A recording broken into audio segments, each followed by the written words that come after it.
Hello, welcome to another video. This time we're looking at Islam, and in particular we want to look at the life of Muhammad, that greatest of prophets for the Muslim. Again, I want to say I am no expert. I can only do what I can do with what the information I have. I hope I've got it right, and I'd hope someone would let me know if I've got things wrong, but this is my understanding of Muhammad the Prophet. As I begin, I just want to acknowledge that this PowerPoint that I'm using has actually come from ICT Publishing in Australia. I'm not sure how I got it, but thanks guys. I think it's actually pretty good. So there you go. Who was the Prophet Muhammad, that greatest of prophets? You might know some things about him. Here's a recreation of what he might have looked like. Hard to know in some ways. Where was he born? When? What was his role in the Islamic faith? Very important, this part.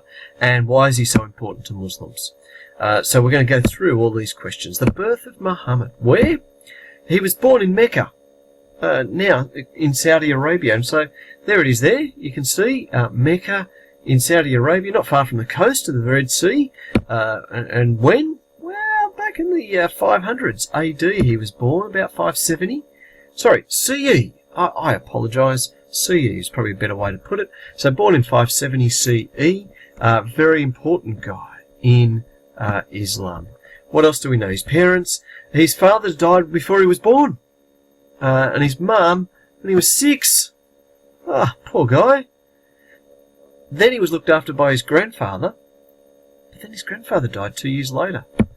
So he was actually an orphan, really, from a very young age. Difficult life to experience for Muhammad. His early years, he then went and lived with an uncle who he worked with as a camel driver and then as a trader. And he earned the nickname, the Trustworthy One, or Al-Amin.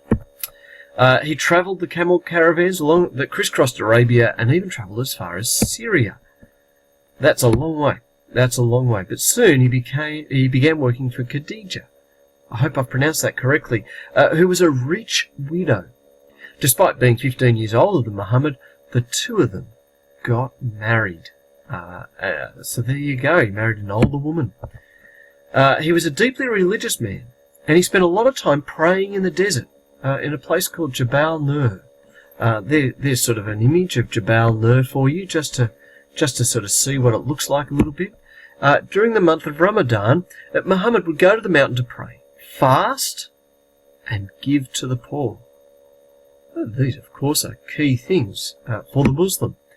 During one of these retreats, he received his first revelation, brought from Allah by the angel Gabriel. In fact, this revelation was just so unique. He initially didn't believe it. He went back. He talked to his wife about it. Really? And his wife actually said, yeah.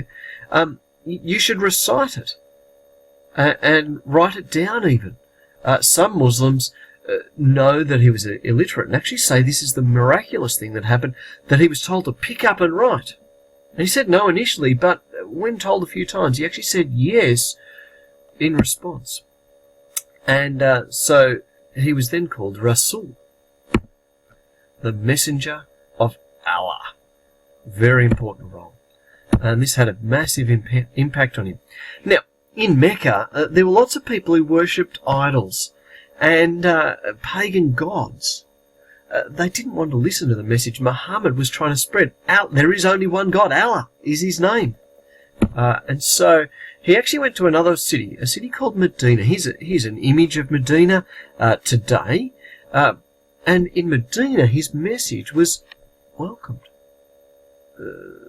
This actually became the centre of the great civilization in about 622 CE. And it became known as the Hijrah.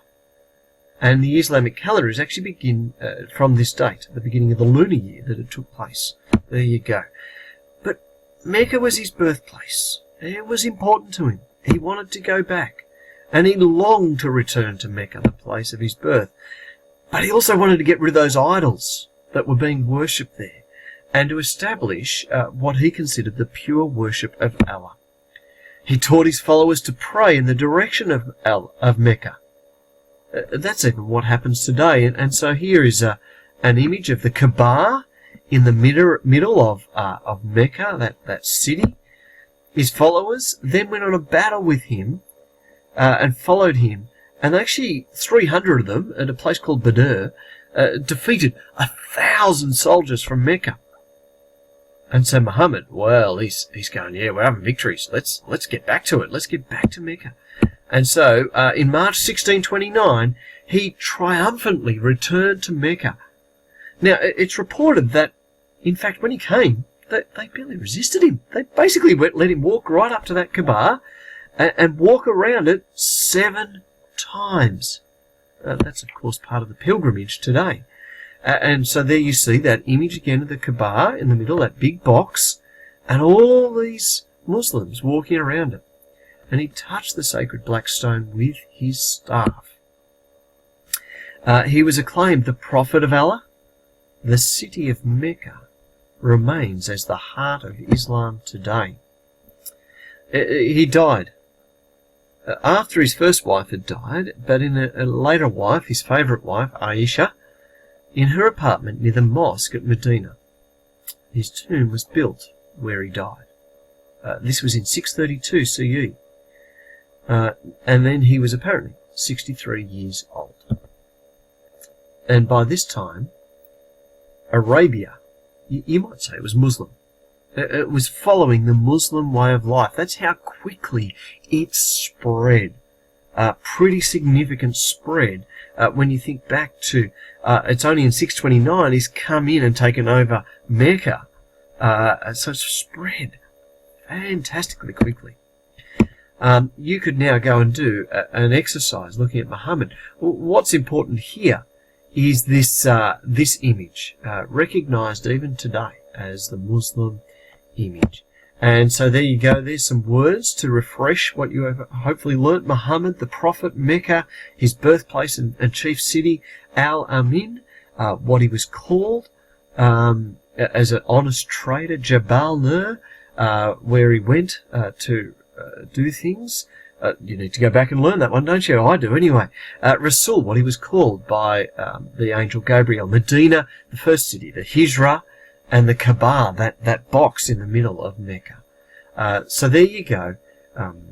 That is the life of Muhammad. What have you learned? What a life. It sounds like a pretty humble man in some ways, but his life is of massive significance to the Muslim, even today, who look back to him as that greatest of prophets. There's many before him, but he's the greatest one. There we go.